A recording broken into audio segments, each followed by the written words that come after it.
Ek kon maar gesê hulle moet die kar hiernatoe bring. Ek is so jammer, die polisiestasie was nou stadig met die papierwerk, ek moes pa se Hulle sê hulle vat dit gewoonlik direk panelbeaters toe. Ek weet, ek is jammer daarin. Ek wil dit nie sien nie, ma. Ons kan dit nie hou nie, hulle moet dit vernietig, vir scrapping gee. Kyk hoe lyk die ding. Hoe kon jy wil jy jou man se graf in die... Want jou pa verdien geregtigheid. As hulle nou hierdie kar vat en dit skoonmaak, sal ons nooit weet wat reg met hom gebeur het nie, Daniel. Elke liewe klein stukkie inligting wat ons bymekaar kan maak is belangrik.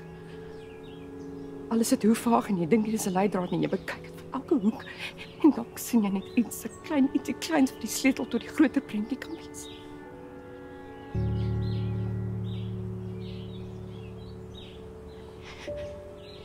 Ek is so jammer, hierdie is so swaar.